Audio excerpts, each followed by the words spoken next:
Assalamualaikum warahmatullahi wabarakatuh. Apa kabarnya anak-anak di rumah?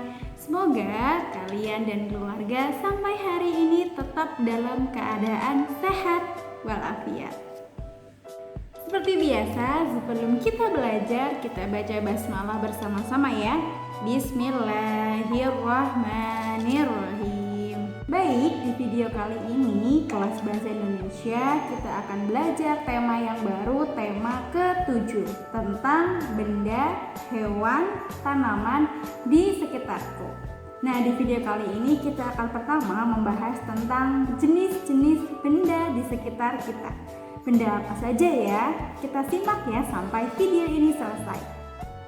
Benda-benda di sekitar kita. Benda di sekitar kita dikelompokkan menjadi dua jenis, yaitu benda hidup atau makhluk hidup dan benda tidak hidup atau benda mati. Benda hidup dan benda tak hidup pasti memiliki perbedaan. Siapa yang tahu apa ciri-ciri benda hidup dan apa ciri-ciri benda tak hidup? Ciri-ciri benda hidup atau makhluk hidup ada beberapa. Yang pertama, makhluk hidup bisa bernafas.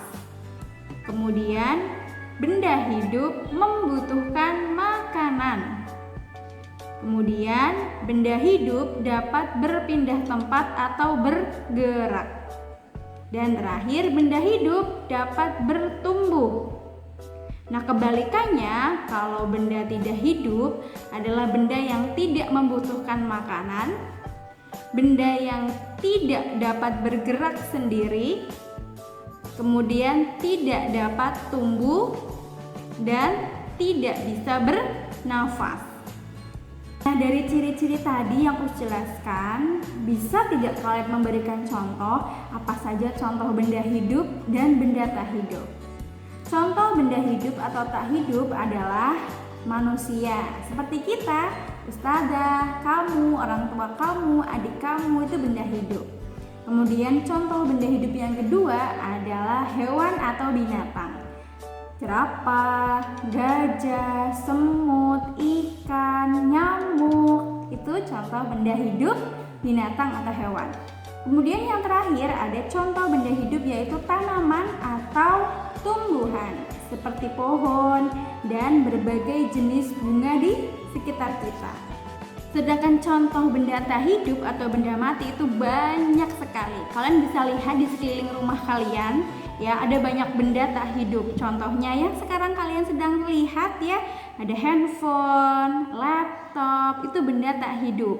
Kemudian meja, kemudian pensil, buku tulis, mobil, motor, itu contoh benda yang tak hidup. Nah, sekarang coba kalian perhatikan layar kalian dengan baik. Ustazah akan memberikan beberapa gambar. Kalian menebak masing-masing gambar itu termasuk benda hidup atau benda tak hidup. Kita coba ya. Gambar yang pertama. Yes, ada buku tulis. Buku tulis itu termasuk benda hidup atau tak hidup ya anak-anak? Yes, benda tak hidup.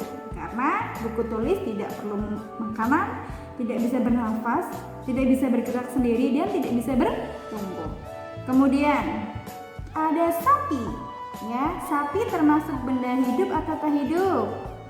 Yes, benda hidup karena sapi termasuk jenis hewan atau binatang ya. Dia bisa bertumbuh, dia bisa makan, dia membutuhkan makanan, dia bisa bernafas, dia bisa bergerak menggunakan kakinya. Gambar yang ketiga, robot-robotan. Benda hidup atau tak hidup? Yes, benda tak hidup. Kemudian ada jenis ikan, beberapa jenis ikan. Menurut kalian ini benda hidup atau tak hidup? Ya, betul, benda hidup. Nah, ini yang terakhir ya, ada sebuah mobil. Mobil itu benda hidup atau tak hidup? Yes, benda tak hidup.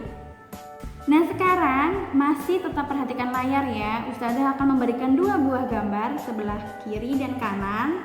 Nah, tugas kalian memilih dari dua gambar nanti manakah yang termasuk benda hidup. pilih mana yang termasuk benda hidup. Kalian tunjuk saja ya. Pertama, ada bunga dan ada ember. Mana yang benda hidup? Ya. Soal yang kedua, ada sapu dan ada seorang ibu. Ya, mana yang termasuk benda hidup? Soal yang ketiga, ada seekor kucing dan sebuah televisi. Manakah yang termasuk benda hidup? Kucing. Soal yang keempat, ada sebuah kompor dan ada pohon. Manakah yang termasuk benda hidup? Ya, pohon. Pertanyaan terakhir ya. Nah ini Ustadz ya, kita panggilnya Ustadz, salah satu Ustadz ya. Ada seorang Ustadz dan nah ini yang sering kita lihat sekarang ya di masa pandemi saat corona, ada sebuah masker. Ustadz dan masker, manakah yang termasuk benda hidup? Ustadz. Baik anak-anak, itu tadi sekilas materi tema 7 submateri benda di sekitar kita. Kita sudah mempelajari benda hidup dan tak hidup dan ciri-ciri serta contohnya. Untuk lebih bisa memahami materi ini, setelah ini Ustadzah Tias akan memberikan tugas tertulis. Tugas kalian adalah mengelompokkan mana yang termasuk benda hidup dan benda tak hidup. Oke, sebelum kita tutup kita baca hamdalah bersama-sama ya. Alhamdulillahirabbil alamin. Terima kasih sudah menonton dan belajar bersama melalui video ini sampai akhir. Semoga apa yang Us jelaskan bisa menambah ilmu, pengetahuan untuk kalian selama belajar di rumah. Baik, terima kasih. Wassalamualaikum warahmatullahi wabarakatuh.